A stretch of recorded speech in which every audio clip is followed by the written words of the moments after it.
ഇന്ന് പോയി കണ്ടൊരു പടമാണ് ചത്താപ്പച്ച. ഈ സിനിമയുടെ ടൈറ്റിൽ കേട്ടപ്പോൾ എനിക്ക് ആദ്യം ഓർമ്മ വന്നു കല്യാൺ രാമനിലെ സലിംകുമാർ പറയുന്ന ഒരു ഡയലോഗാണ്. ഇത് തന്നെയാണ് ഡയറക്ടറിൻ്റെ ഇൻസ്പിറേഷനായിട്ട് എടുത്തതെന്നും ഡയറക്ടറായിട്ടുള്ള അദ്വൈത് നായർ പറഞ്ഞിട്ടുണ്ട്. പക്ഷേ ആ സംഭവം അതല്ല. ദി റിംഗ് ഓഫ് റൗഡീസ് എന്നൊക്കെ വലിയ ടാഗ് ലൈനിലൊക്കെ വെച്ച് ഫോർട്ട് കൊച്ചിയിലെ ഒരു ലോക്കൽ WWE റെസ്ലിങ്ങിൻ്റെ കഥ പറയുന്ന പടമാണ്. പടം കണ്ടു. എനിക്ക് തോന്നിയ കാര്യങ്ങൾ പറയാം. ആദ്യം പോസിറ്റീവ് പറയാം. ഈ സിനിമയുടെ ഏറ്റവും വലിയ ഹൈലൈറ്റ് എന്താണെന്ന് ചോദിച്ചാൽ ഇതിൻ്റെ ടെക്നിക്കൽ സൈഡ് തന്നെയാണ്. ആനന്ദ് സി ചന്ദ്രൻ്റെ camera and it's brilliant.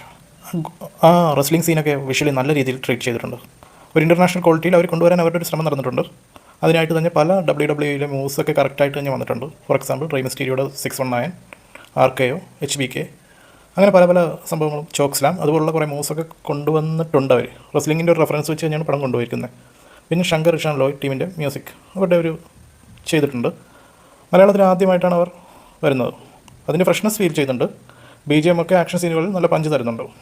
Roshan Mathew, Vishakh Nair ഇവർ രണ്ടുപേരും തങ്ങളുടെ റോൾ നല്ല എനർജിയിൽ ചെയ്തിട്ടുണ്ട്. വിശാഖ് നായറിൻ്റെ വില്ലൻ വേഷം ഒരു വെറൈറ്റി പിടിക്കാൻ നോക്കിയിട്ടുണ്ട്. ആക്ഷൻ കൊറിയോഗ്രാഫി, പ്രത്യേകിച്ച് ആ റിങ്ങിലെ മൂവ്മെൻറ്റ്സൊക്കെ മലയാള സിനിമയിൽ അധികം കണ്ടിട്ടില്ലാത്തൊരു ഐറ്റമാണ്. തല്ലുമലയൊക്കെ ഇപ്പോൾ ഒരു വൈബ് സെറ്റ് ചെയ്യാൻ നോക്കിയിട്ടുണ്ട്. എനിക്ക് തല്ലുമല ഒരു റെഫറൻസ് പോലെ തോന്നി.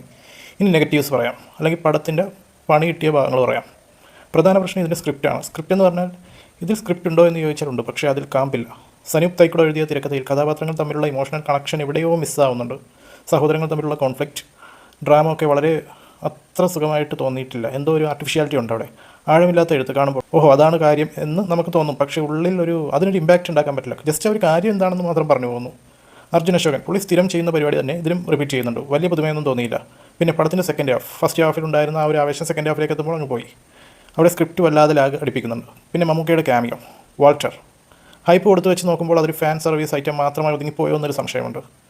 ലുക്ക് പൊളിയാണ്, സ്ക്രീൻ പ്രസൻസ് ഉണ്ട്, അതിലൊന്നും ഒരു സംശയമില്ല. പക്ഷേ ആ കഥാപാത്രത്തിന് സിനിമയിൽ എന്തെങ്കിലും കാര്യമായിട്ട് ഇമ്പാക്റ്റ് ഉണ്ടാക്കാൻ പറ്റിയോ അത് സംശയമാണ്. വെറുതെ വന്ന് മുഖം കാണിച്ച് പോകുന്നൊരു ഫീൽ. ഒരുപക്ഷെ കുറച്ച് ആ ഡയലോഗ്സ് പോർഷൻ ഒഴിവാക്കിയിട്ട് ഒന്ന് ചെയ്തിരുന്നത് കുറച്ചും കൂടെ ബെറ്റർ ആയാലും. ചുരുക്കി പറഞ്ഞാൽ ചത്താപ്പച്ച സ്റ്റൈലോ കാണാൻ ഭംഗിയുണ്ട്, കേൾക്കാൻ നല്ല രസമുണ്ട്, പക്ഷേ ഉള്ളടക്കം ആവറേജാണ്. ഒരു വൺ ടൈം വാച്ച് എന്ന് പറയാം. അതിനപ്പുറത്തേക്ക് വലിയൊരു സിനിമാറ്റിക് എക്സ്പീരിയൻസ് ഒന്നും പ്രതീക്ഷിക്കരുത്. WWE അതുപോലുള്ള ഫൈറ്റ്സൊക്കെ ഇഷ്ടപ്പെടുന്നവർ, അതുപോലുള്ള വിഷ്വൽസും കാര്യങ്ങളും ഇതൊക്കെ ഇഷ്ടമുള്ളവർക്കൊന്ന് പോയി കാണാം. ലോജിക്ക് ശക്തമായ തിരക്കഥയോ പ്രതീക്ഷിച്ച് പോയാൽ എൻ്റെ ഒരു അഭിപ്രായത്തിൽ ഇതൊരു ആവറേജ് സിനിമയാണ്.